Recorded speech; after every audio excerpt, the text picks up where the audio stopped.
how to begin. So there are two introductions which came to my mind. The first one was, brothers, how are you doing today? But then that comes across like a cleric, like brothers of a legion, like a priest. So then I thought maybe I should go Barack Obama style, something like, hi, I'm Ejaz Salim. How's everyone in the room today? How does that sound? Or the third one was like, Chaitan and Yamare, how are you guys doing today? So, when presented with that, I'm extremely delighted to be in this company for many reasons. One, I am, after so many years, reconnecting with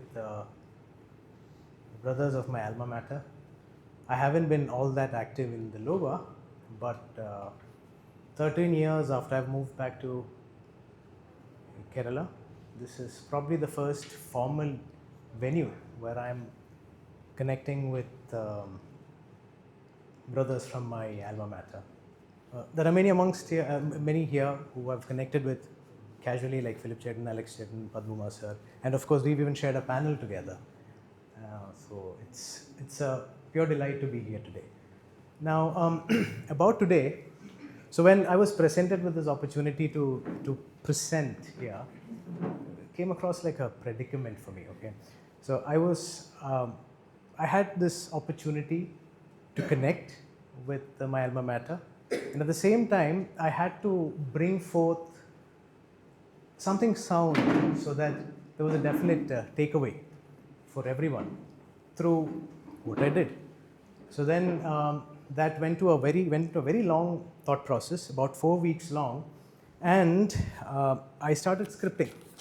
So this right here is a manuscript, and so I imagined myself to be a book which fell off the rack in a library. Okay, and you folks have just walked into this library and this book is fallen on the floor. So I had to be that book which had something to share, not to bore, so that I banish myself from future Loba events, but something that would provide some insight. And hence, this manuscript represents many solo car drives, and I'd go back and then jot it down as a thought stream, hoping that I present it today. So I might, excuse me if I take occasional glances at this, because this is still a manuscript and a work in progress, so I might lose track. But nevertheless, the content is original. There's no AI support here. So let me begin. So I've told you about my predicament, and so I shall now deliver my duty. So during this course of this talk, I'll touch upon 5 thoughts which has come into my mind through this journey called life that we are all traveling on. So the first one, and probably the most profound one, goes like this. It is inadequate to assign matters that require endurance the vigor required of a dash. Okay, and this is something which I'll have to go back to my school days, where Anil sir, I used to be a little on the chubby side, and then I asked Anil sir whether I could do a marathon. He said, with due preparation, yes. So, I think this is a very profound statement, and let me go back into what it really means. It simply means that marathon is about endurance, which means if you fall, you get back up and you continue your journey, right? And it takes a lot of effort and a lot of learning and a lot of getting used to. And this is something I can connect with when we talk about entrepreneurship. And when I start my first company, Grun Agro Ventures, as introduced by a good brother here. So right off the bat, the whole dream about setting up a venture, scaling it up, valuation, that is the only thought that appeared when I started my first venture. some of the core values to be upheld, such as subject matter expertise, value proposition, market placement, etc., were was something which I was completely oblivious about. So I'll tell you a short tale of what had happened. So I've set upon this dream. I came back to India, then I set upon this dream about getting into farming, because at that point India was getting into investments in the farming front. Even now we do so, but that was a time when hydroponics was emerging in India. So mind you, I was trained as an engineer, so the only language I speak were probably equations and working at the wrenches and etc. So the whole aspect of nature, biology, etc., were more like subdued interest as opposed to major interest. So I viewed agriculture as something, of course it is scientific, but more equation driven. Okay, so the logic went like this. So when a plant grows from seed to seedling, seedling comes to plant, you have to supplement it with various sources of nutrition such as manures, fertilizers, etc. What if I do that at the very beginning when it's a seed? So then I don't have to do the other steps. Because logically, for an engineer, that's the most logical step. You feed it in the beginning when it's a tiny seed, and as it grows, it can just take in from the reserves and then, continue on its journey and then give you a great profit. So that's the kind of silly logic with which I operated. And so it turns out that, I went ahead and started a seed bed. Okay, and into the seed bed went a ton of fertilizers, a ton of manure, and a ton of whatnots, hoping that, I've done my job, now plant, you grow, you give me a good profit, and that's about it. And that's where I went wrong. So that's where the real logic happens. Turns out seeds don't require any nutrition to germinate. They just need water to pop out, and once you've fed enough water, the plant, the seedling germinates, the shoot comes up, the root goes down, and now begins the real work. Because once the roots have punctured into the soil and the shoot has come out, it has got the necessary hardware to harness what is in the soil and use the sunlight to convert it into things. So it's pretty much pointless to feed it any kind of nutrition at the very early stage when it's a seed. So it's hard learning. Okay, so it simply means the life cycle of a plant is in marathon terms. But if you were to supplement it with things at the very start, imagining it to be a 100-meter dash, it is simply not going to work. So that is lesson number one for me. So moving on to the next point. All right. So now,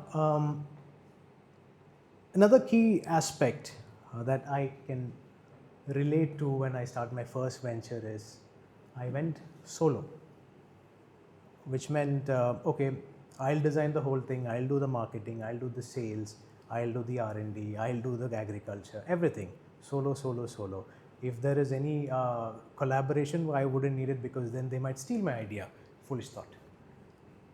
Turns out the most successful businesses, let's say the most successful entities on this planet had successful partnerships. For instance, very familiar name Procter & Gamble, two great individuals. Jobs and Wozniak, Apple, goes without saying. Zuckerberg and Sandberg, apparently great allies. Furthering that thought, even in matters of political importance, world wars, we had allies. Correct? World War, we had the great allies, the three great allies, the US, the Great Britain and Soviet Union. They were great allies. So it turns out no great feat that has to be achieved on this universe as we journey along can be done alone. So it's great to have allies, and I made that mistake when I started my first company, which is now something which I've consciously corrected with my latest endeavor. I wouldn't call it a venture, but an endeavor, which I'll slowly be introducing towards the end of my little talk right here. So have allies. Number 3, now this is something which I've derived inspiration from a book called Sapiens by Yuval Noah Harari, and it's about creating legal fiction. It's about creating legal fiction. So the logic goes like, if okay, let me introduce a very important concept here. It's called as the Dunbar number. Dunbar number. Okay, it's a concept which states for any human being can have a maximum of up to 150 real and meaningful connections. Okay, and if you were to extend that beyond that number, you would need rules, regulations, and engagement measures in place. So it's like a ceiling. Okay, and this is where the legal fiction sort of comes into play. A legal fiction is nothing but a certain capacity assigned to an entity. The most common form of fiction that everyone's aware of is, okay, I might get into trouble here when I'm going to say this, but I'm still going to say it's probably religion. Likewise, legal fiction, when you assign certain traits and characteristics with to a certain entity, say your company, that creates value, because it is to that value the people who you work with align. So creation of that legal fiction is very essential if you are building something which is to scale. If you like to keep it simple, nice, neat and nimble, you can go one-on-one.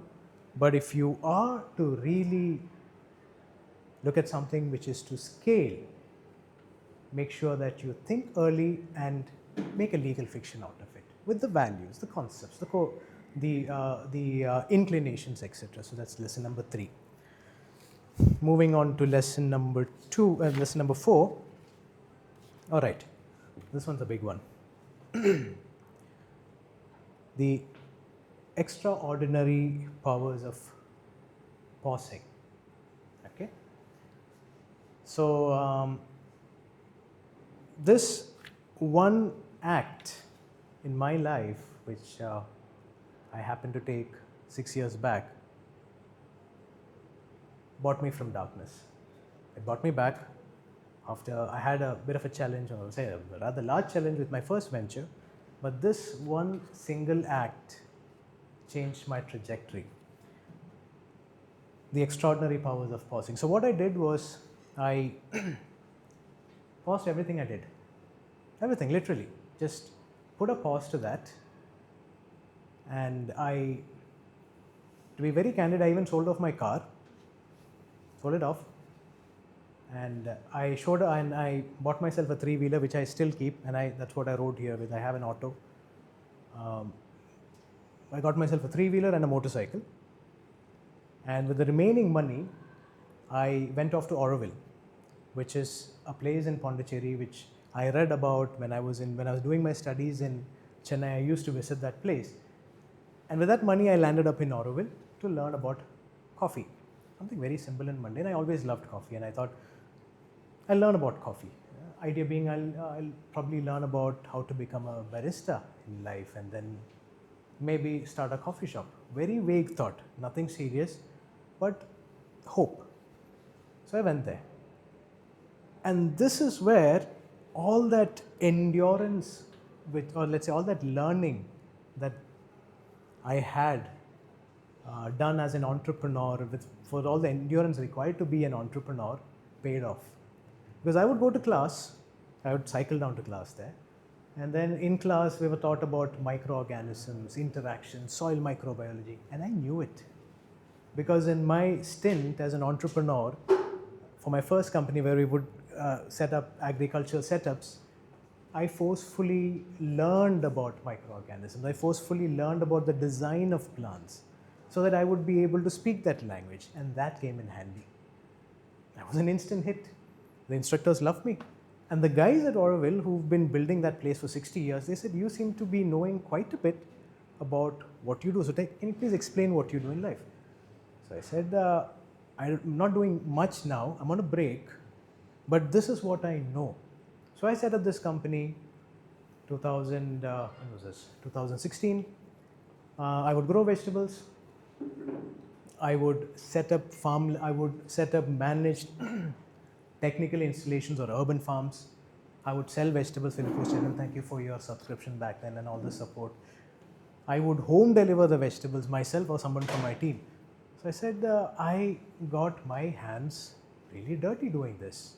I mean, dirty in a good way with working with plants. And even though I'm an engineer, because of the fact that I can understand science and read articles and think critically about it, I even learned about interactions going on in the soil. And hence, I understand what microbiology is. I understand the complex interactions there. And that's probably why I'm able to answer your queries. And they took me in. For the next 3, even now, I'm part of Auroville. And this is what, there's a very profound thing here. I was asked to volunteer on a project there. And I could live peacefully without any money. Everything was taken care of. So I willfully shared because of the decision to pause, and that strong decision paid off, because there I was in the company of probably the strongest and boldest minds from around the planet, all living there, contributing, thinking about how to reach the zenith of this life form that we have. And all of this I got because I decided to pause. I took the risk. I didn't, I sold off my car, I sold off everything, I just went there. So this is a very important thing to do. To the, pausing has its own extraordinary pause. Then one more side note to that. Apparently, science backs this. Okay, they say if you're a very busy individual, okay, and you have absolutely jam-packed schedules, it pays to spend a day doing nothing. Nothing. Phone on silent, whatever. Do nothing. Don't respond to anything. Just be silent and recuperate. Turns out the brain gets active at that point. So even while seated here, everyone seated here, our brains are picking up on cues from around us. Our parasympathetic system is taking on cues from around us, registering it and putting it in a place in the mind. So when you sit motionless and idle for quite a long time, all these information sort of gets stacked one upon the other, and the brain starts creating neural connections inside, making sense out of it. And this can come in handy at some point in time. So pausing in life is going to do great wonders. So that's something which I learned. Next one is, sorry about this. It seems to be all over the place. Okay, now, yes, the essential art of being nonchalant. I don't know if my introduction read this, but I do a little bit of tango dancing as well. Tango, so it's a social dance. I'll get to why I chose tango as a dance form. So, staying nonchalant in situations which require a response is probably the hardest thing to endure. It takes great skill and might not to react. But this also means if you actively practice that, you need an avenue to vent it out. It has to go out somewhere. Unfortunately, these days, in these these times, avenues such as music, arts are not given too much value. But our traditional system always gave it a good place. A place where, a perch where it was valued, it was contested for. But unfortunately, these times, it is seen as something of lesser relevance. But I feel in order to practice being nonchalant, you need avenues of expression like this, where whatever was suppressed at some point in time can come out. So I chose intuitive music like drumming, and although I'm still not there yet, but it's intuitive, it comes from listening. So I'm just still sharpening my sense of hearing to what I'm hearing, sense of hearing and how I'm responding to it. And this dance form called tango.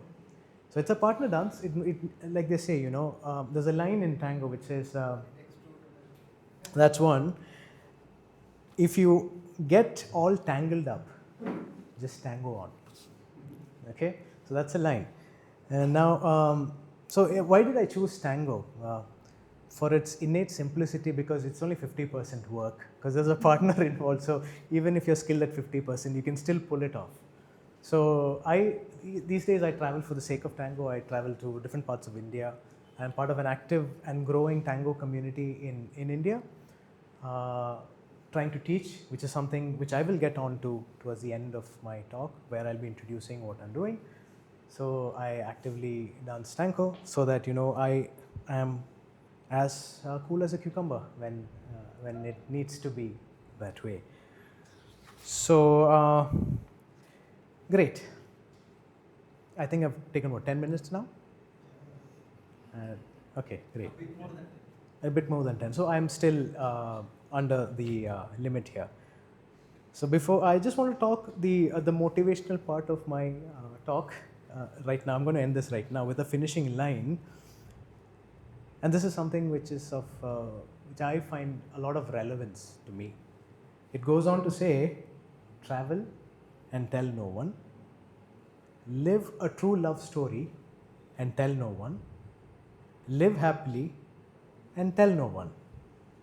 People ruin beautiful things. By Khalil Gibran. Okay, so this is something which is stuck to me, and I feel this one line sort of keeps a lot of trouble out of my life. So I'd like to end the first part of my Gyan session with that. Moving on to the next part, can you help me send that paper across?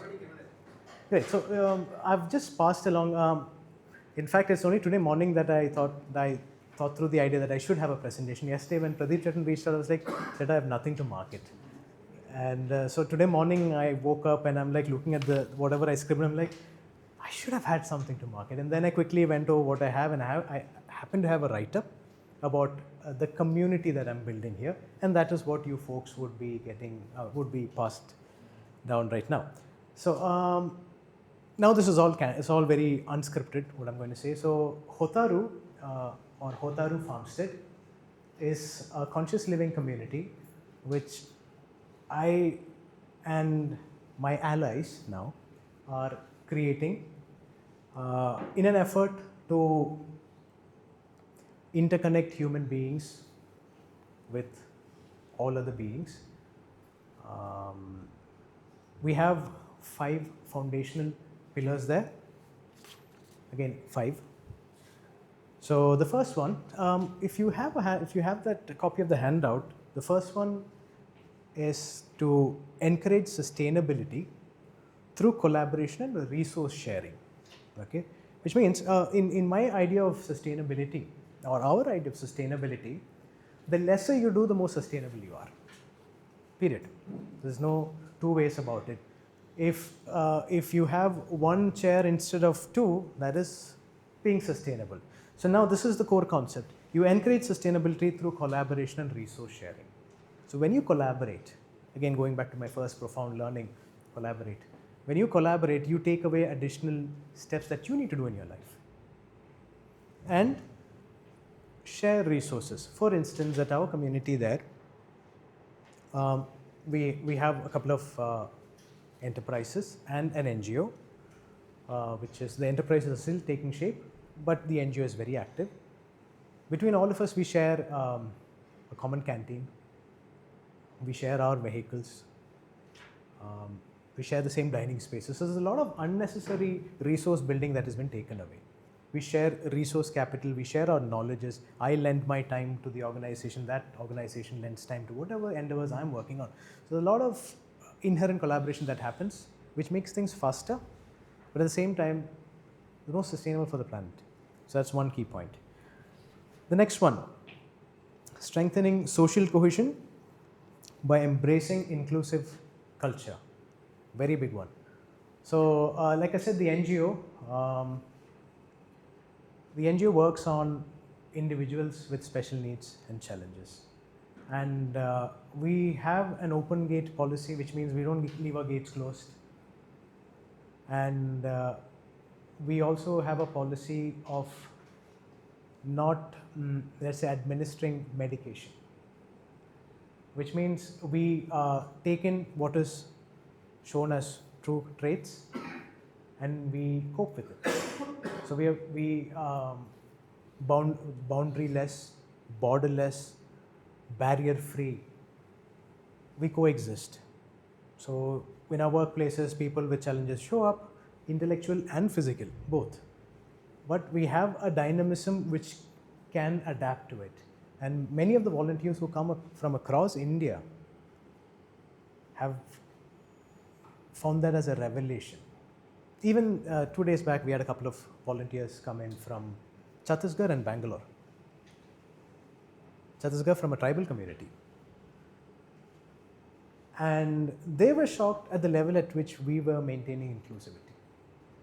We're just allowing everything to coexist. No borders, no barriers. So this is an effort so that we can strengthen social cohesion. People like us, neurotypical and neurodivergent, we can coexist there. The next one, environmental stewardship through convivial conservation. Simply put, we plant first, or whatever's there, we don't chop it down, we build around it. We don't chop it down and then build. So starting off as a bit of a marshland to what is now home to 350 plus species spread between trees, plants, and insects.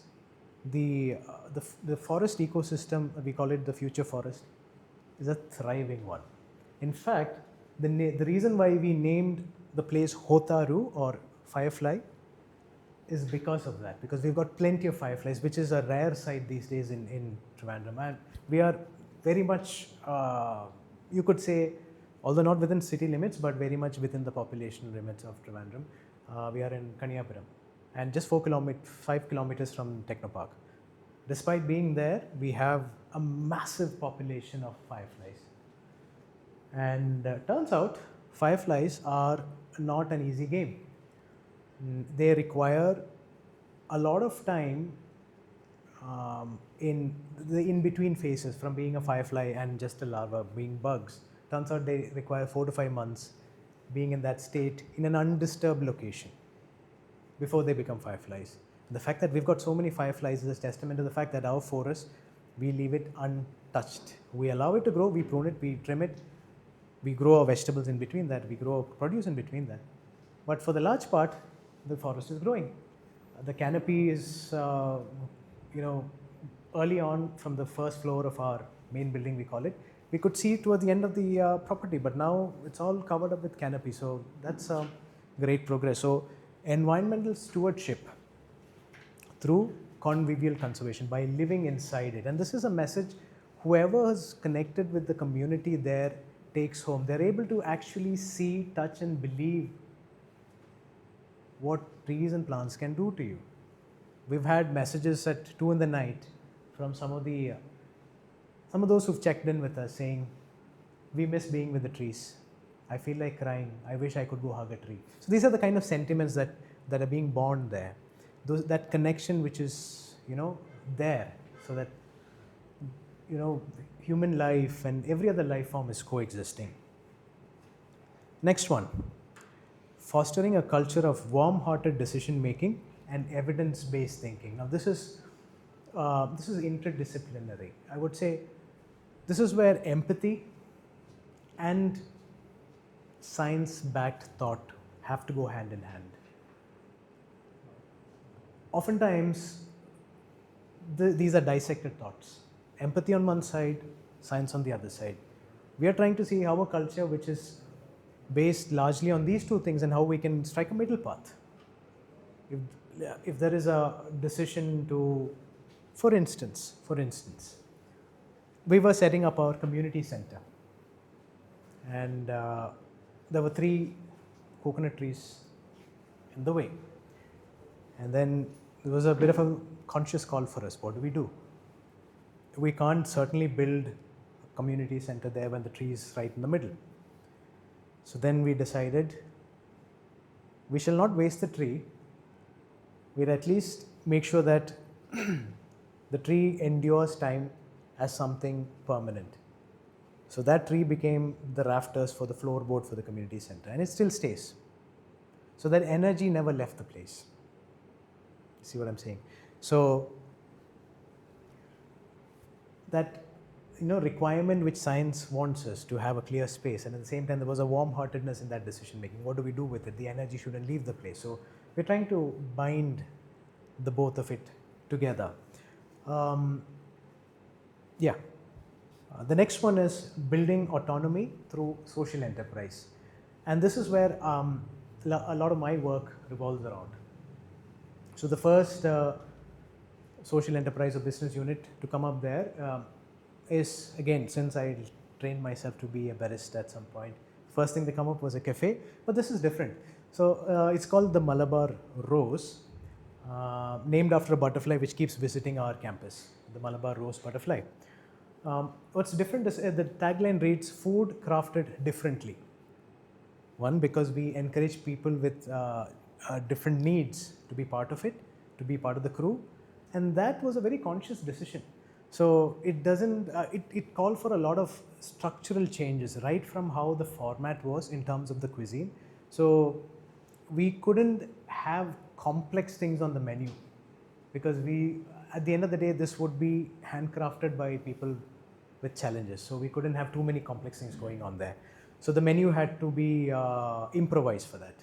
Number 2, we had to make sure that it follows the ideals that we take in terms of nutritional quality. So cafe, of course, it's synonymous for a lot of flour-based ingredients.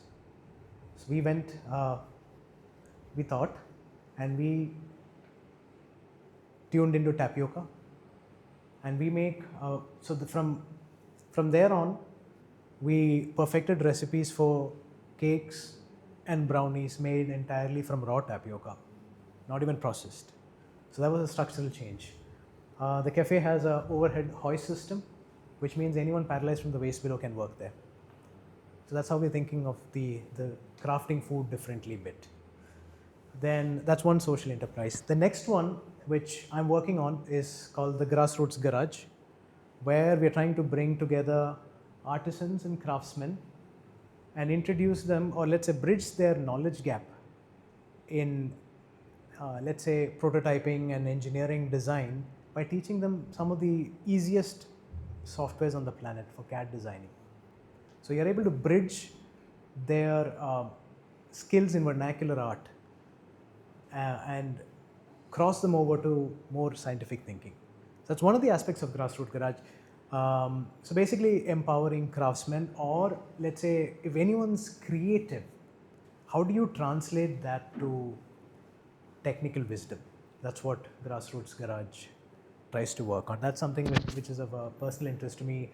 We're looking at woodworking, combining it with some mechatronics, things like those, all those interdisciplinary trades that are required. So that's another social enterprise I'm working on. And then we have a studio facility inside the community, which is where we hope to conduct very simple art such as pottery, woodworking, hot working with metals, welding.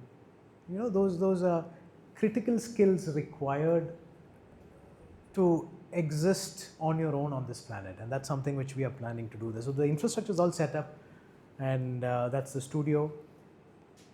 And then, of course, there is this farmland, which few of our Chedamar are familiar with. That is still part of the place. Nothing has been taken away in terms of our footprint. So we grow our vegetables there. Whatever trade surplus, we sell it out. But the strategy that we followed is very circular in terms of waste to wealth. and also leveraging the power of microorganisms to be your invisible workforce on the field. So because of the fact that we followed a discipline of growing vegetables using a strategy of bioactive microorganisms, our fields are almost immunized. We have very low pest attacks or very low levels of pest attacks, which means that's that much work less.